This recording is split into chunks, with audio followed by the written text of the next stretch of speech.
howdy, and hello. Welcome back to my little humble abode. I hope you are doing amazing. Today I want to talk about wards, what they are, and kind of how you can use them.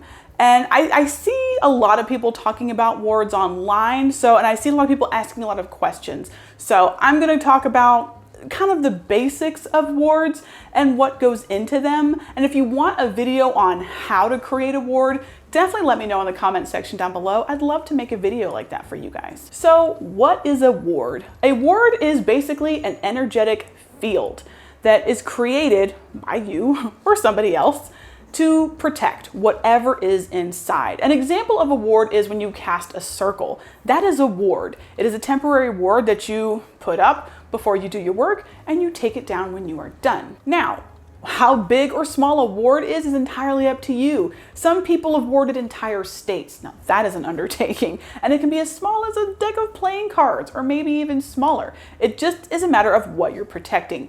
It seems that the most common types of wards are wards that people put up to protect their homes from negative energy, entities, and even inclement weather. I saw a video on TikTok from a fellow magical practitioner that had warded their home to protect against inclement weather. And they'd had some snow the night before. And they got in the car and they rode around the block, and they're showing everyone's yards and cars and everything is covered in snow. And they went by their house, and their entire house, their yard, their roof, everything, no snow. It was amazing. Now, whether or not you believe that they actually did that through warding, that's up to you. You gotta draw your own conclusions about things, people, but I still thought it was really fascinating. There are a lot of different ways to set up wards. I will say the most important thing you need to remember is to never attach a ward to you. Don't tie the ward to you. Wards need to be continuously fed energy to maintain the protection of the structure, the protective structure. So you don't want to tie that to you, because our energy waxes and wanes, and it will begin to drain you, and it will be weaker the weaker you get. So don't tie a ward to you. Most often people tie their wards to objects, or they will use symbols or items around their home or property or space to create the ward. You can use a statue, a crystal, a figurine, a glass ball with something inside. It's endless what you can use as a ward. You can use jewelry as a personal ward. You can use something in your car as a ward. I have one in my car that is a crystal that hangs from the rear view mirror. That is my ward for my vehicle. And again, endless ways you can do it, but you want to tie it to something. Another important thing about wards is you want to make sure, especially if you're doing wards for your home, that you're creating layers. One ward is great, but 3 is awesome. And however many layers you decide to add to your ward is entirely up to you. But for example, you may have a big crystal that sits in a central location of your home that acts as a ward. And then you go outside and you carve sigils on the 4 corners of your house. Then you go out on your property and you're burying jars of protective crystals around on the 4 corners of the property. You're adding layers to your ward. So even if something gets through 1, they've got to go through 2 more layers before they can get to you or the people within your home. Something that's important to note before you set up a ward, because don't forget, you're creating this energetic shield. Before you set up your wards, you have to do a massive cleansing of your space, your property, whatever it is you're warding. Now, why would you want to do something like that? Well, because think about it. You are putting this shield that's supposed to be impenetrable. So if there is an energy or even maybe an entity within that space, you've just trapped it all in there with you. You want to make sure you cleanse the space and then put your wards up. And if you already have wards up and you feel like, maybe I didn't cleanse good enough, take the wards down, do a good cleansing, and put them back up.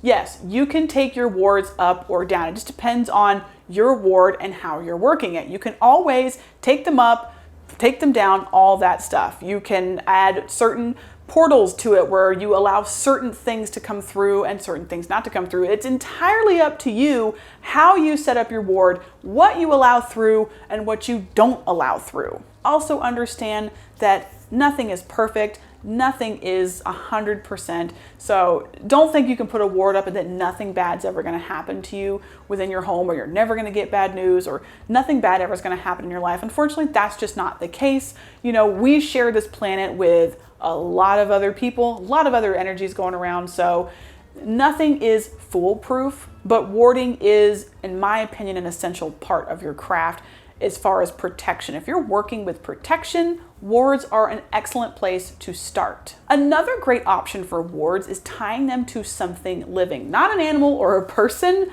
but rather a plant or a tree. If you have a tree on your property, that's an excellent thing to tie your ward to because it's living, it always has energy surging, so it will be fed automatically. And again, a plant is excellent for this. As long as you are nourishing the plant, you are feeding the ward. And if something happens to the plant, it's usually a good indicator that something came knocking at your wards that the plant could not completely fight off, which is why it's important to have layers. But they're pretty good at letting you know, hey, something's knocking at your wards. I have a pendulum set up that's tied to one of my wards that it also is kind of like a little alarm system for me, so I'll know when something comes knocking at my wards, that's something else that you can do. But if you don't have something living or you're just not comfortable doing that to tie your wards to, you still have to feed them periodically because they are using a lot of energy to protect you. So you're gonna have to feed back into that. So remember that whatever you're using, you're gonna have to keep adding to it from time to time. Strengthen your wards either by adding more layers or going back into your existing wards and adding more energy into them. Sometimes by completely redoing them is a great way to make sure you're re-upping your wards. You can make a permanent ward, but permanent is kind of not the best word to use for it because you still have to add to it and give back to it in order for it to maintain its energy. Some people have been known to ward their whole entire town or county. And like I said, even in an entire state, which that is a massive undertaking that would likely have to be done by more than one person. If you've never done wards, I don't recommend trying to ward your entire state. I recommend focusing just on your space that you live in currently. Or even making a piece of jewelry a ward, and every time you put it on, you know you've got that energetic field of protection around you that is going with you everywhere that you go. There is so much information and so much I could talk about in regards to wards, but I think that's going to do it for this video today. If you have any questions regarding wards, or if you would like for me to make a video doing a tutorial on how to set up a ward, let me know down below. Leave a comment and also give this video a thumbs up if you liked it, and don't forget to subscribe and click that bell so you never miss a video. And with that, I bid you all farewell. I hope you have a wonderful day, week, month, year, life. If it's your birthday, happy birthday. And I will talk to you all very soon. Bye.